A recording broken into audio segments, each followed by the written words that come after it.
Hello guys, welcome back sa aking channel. Ayan guys, nag-decide na kami na ibenta yung aming hog racing guys kasi natatakot po kami na mabiktima po kami ng African swine flu. Kaya ganito yung ginawa namin kahit alanganin po na hindi po talaga dapat pwede na ibenta yung mga hog race namin, pero kailangan talaga para kahit man lang maibalik yung aming kapital nito.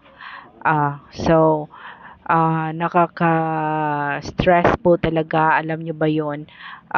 Supposedly, kung na-materialize po ito na nag-successful po ito na hog racing, supposedly we come up around 200,000, 230,000 pesos guys.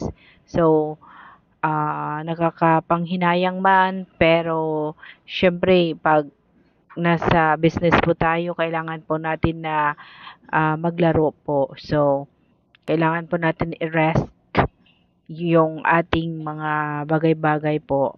So sa ngayon, medyo ah, natatakot pa rin po ako kasi syempre mayroon po kaming inahing baboy sa bahay namin at kailangan po namin na alagaan po yon.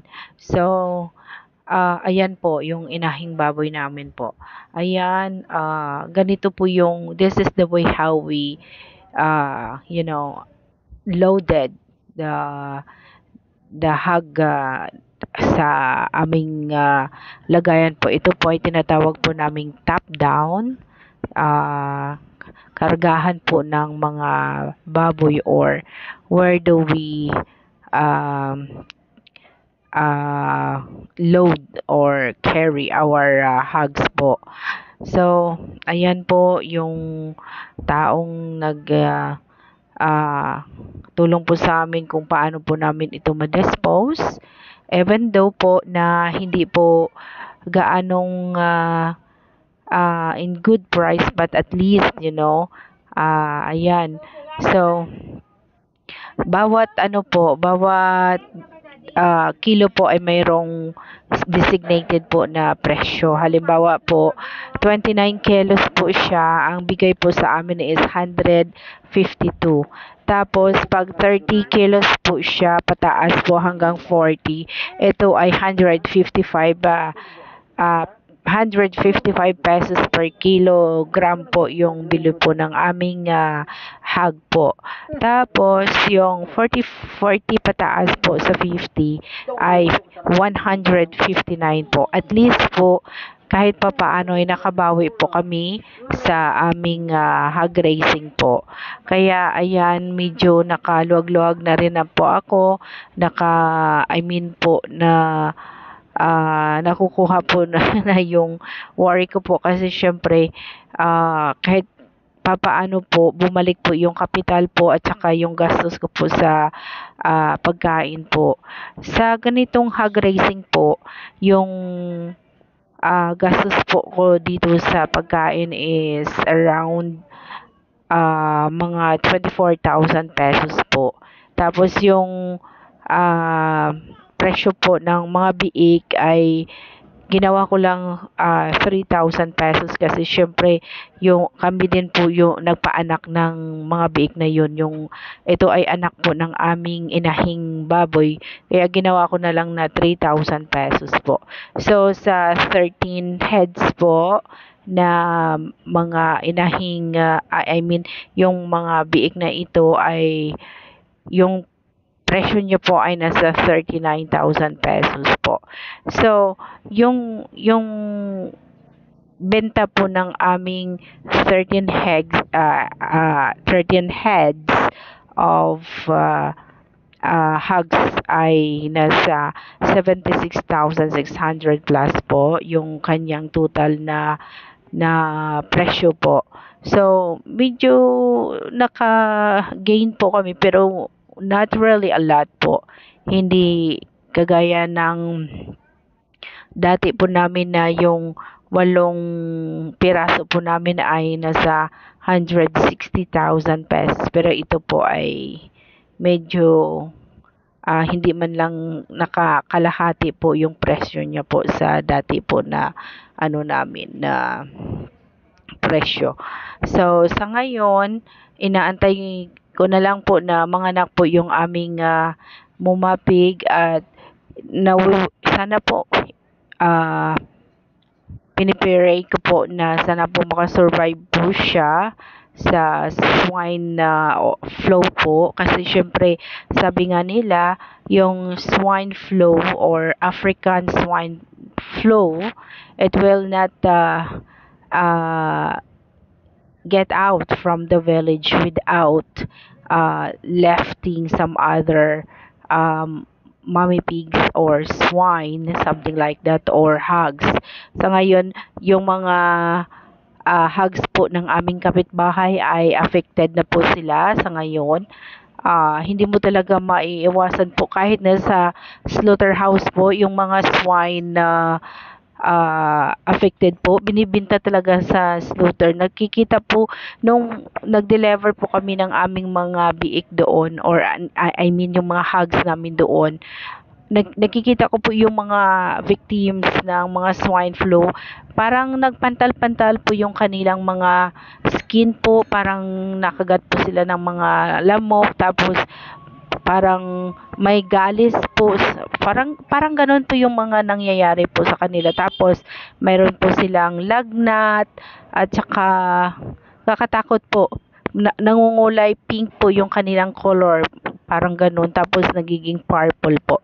Yun ang mga kulay ng mga affected po. Buti na lang po yung aming hogs po ay hindi pa po sila affected, kaya ano po kami ng magandang presyo po.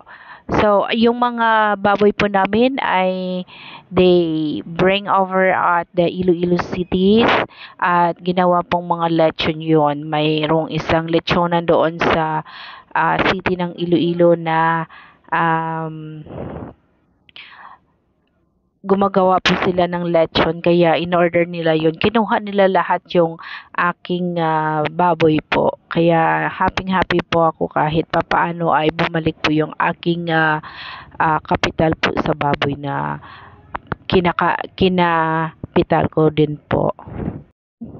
Sa ngayon masasabi ko talaga na hindi po dapat pa na mag-alaga po tayo ng baboy pag hindi po natapos yung swine flu sa ating village po, kasi syempre po hindi po aalis yung swine flu hanggat mayroong baboy sa loob ng village po or barangay.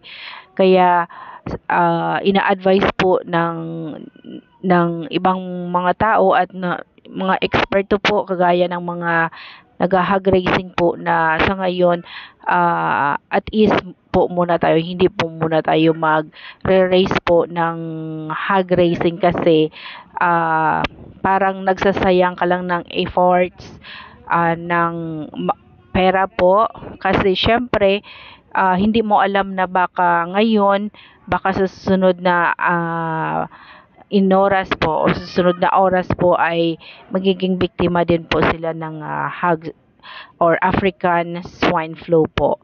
So, ang ginagawa po namin ngayon sa aming inahing baboy ay hindi po kami nagpapapasok ng mga tao doon. Ang ginagawa po namin is bago ka pumasok sa aming kulungan ng baboy or pig pens, kailangan mo muna maligo at kailangan mo talaga na malinis ka bago ka pumasok, kasi kahit tayo pong mga tao po ang courier po ng virus. Kasi syempre po, halimbawa, pag bumili po tayo ng mga karne po sa market, yung mga karne na yun ay hindi po natin alam kung ito ba ay infected po ng African swine flu po. Kasi po dito sa Iloilo po ay talagang nagsushort na po ng mga karni po ng baboy, kasi wala na pong mga hog racer dito or backyard hog racing po. Kasi natatakot na po yung mga ibang mga malalaking pigiri po na mag-rescue pa po ng kanilang mga kapital at efforts po. Kasi syempre, pag nagbababoyan ka ay talagang matrabaho na klaseng So ayan po, dalawang top down po yung kinargahan po namin ng aming mga baboy po papuntang slaughterhouse sa Pasig City. At syempre, binukod po namin yung mga maliliit ba at hindi ah ah, masyadong kumakain na parang ano kasi syempre gusto namin na even po yung pagbigay ng pagkain. Ito na sana po yung pinaka-peak po ng pagkain natin sa mga baboy po natin kasi sa ganitong ages po nila ay talagang palakain na po sila talaga. So ito yung panahon dapat na mag-grow yung mga hogs po na natin po. Kaya ayan na talagang nalulungkot po ako, umiyak po ako kasi siyempre ah business po natin ito at alam po natin na magkaka-gain po tayo ng malaking income po pag siyempre pag nag-successful po yung ating hog raising. Imagine 13 heads po yon. So talagang siyempre makapag ano ka po talaga makapag ah, gain po ka talaga sa ganitong 13 heads talaga. Tinitingnan ko lang po yung mga ah, baboy po namin na kinakarga po sa top down po pero syempre po nalulungkot talaga po ako. Tapos meron po akong bagong inahin na ginawa talagang inahin po at nakastahan na po yun at buntis na po yun ng 6 na buwan, hindi po, buntis, bakit 6 na buwan ang sinabi ko? Buntis na po yun ng 1 buwan at kalahati po. Pero, nag-decide po ako na ibenta po yun kasi hindi ko po magarantisado po na magiging safe po siya sa African swine flu po. So, ang ginawa ko po ay bininta ko po siya para sa inahing baboy na talagang mami nila ako na lang ang kumbaga magre-rescue po. Siyempre po kasi malapit na po siyang manganak. This coming September po ay manganak na po siya. Sana po nawi-wish ko po na sana po makasurvive po talaga siya sa African swine flu po. Siyempre po yung ganitong klasing negosyo po ay 17 years na po itong ginagawa po namin at dito po sa baboy na to po ay napalaki ko po yung bahay namin. Kaya nalulungkot po ako na in 17 years na hog raising po na ginagawa po namin ay sa ganitong panahon po na experience po namin yung Africa na swine flu po. Kakatakot po talaga kasi yung makikita mo talaga yung mga baboy po, especially po yung inahing baboy, nangingisay po sila. Nakakapang lumo po ng pag nakita mo sila kasi nangingisay po sila tapos mataas po yung lagnat at yung skin nila po parang nagpa-purple, pink purple po yung kulay ng skin nila. Sabi po nila, pag ito po ay affected po ay color pink purple po yung skin ng mga skin po ng mga baboy po. At saka po yung ano po, yung texture po ng karne po or ng meat po ay something na slimy po siya. Parang madulas-dulas po siya. Parang ganon. Tapos, malansa talaga po. Parang yung feeling nyo po ay kahit mataba po, parang hindi po siya yummy po. Yung taste po ng affected po ng African swine flu po. hindi po natin masasabi kung halimbawa yung mga taong kumain ng mga infected po ng African swine flu or swine flu po ay talagang makaka-affect po sa health ng mga tao. Pero para sa akin, parang makaka-affect po siya. Kasi syempre, hindi po natin alam eh, yung karne is not really good like good meat, 'di ba? So, ayaw ko talagang kumain ng ah infected na hogs po talaga or meat ng pork po. Ayaw ko talaga. Kaya hindi kami ngayon kumakain ng baboy sa bahay namin. Mostly na lang ay manok, karni po, manok, karni ng meat ng baka po, parang gano'n. Yun na lang po yung lagi nang binibili at saka yung ano po, yung isda po, yun ang lagi po naming binibili po kasi syempre takot po kami.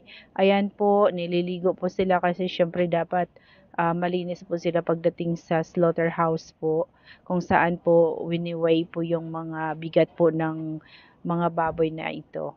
So, sa isang tricycle po, 6 po sila kasi medyo malaki-laki po sila. Tapos sa itong tricycle po ay 7 po sila kasi syempre yung mga maliliit pa po sila. So punta po tayo dito. Ayan po, sobrang messy po ng bahay ko po. Hindi nalinisan talaga kasi walang tao sa bahay namin. Ayan po. Yung lagi pong umuulan kasi dito sa amin eh, every afternoon po talagang umuulan po siya. Tapos ayan yung mga wedge po hindi po na pull out sa aming ah, ano po, yard po. Ayan. Ayan po yung 6. Yeah, kasya po sila dyan kasi hindi naman sila gaanong malaki po. At ayan, dadalhin na po yan sa Pasig City Slaughterhouse at doon po namin sila i-weigh po at doon po sila pipick upin ng buyer namin na manglilechon po galing sa Iloilo City po. So, ayan. Nafi-fix po tayo papuntang ano po. Ayan po, dito na po tayo sa slaughterhouse at na weigh na po sila. Yun, ninagay sila sa ganong kulungan kasi mamaya po kukunin. Thank you for watching. This is MK Show TV.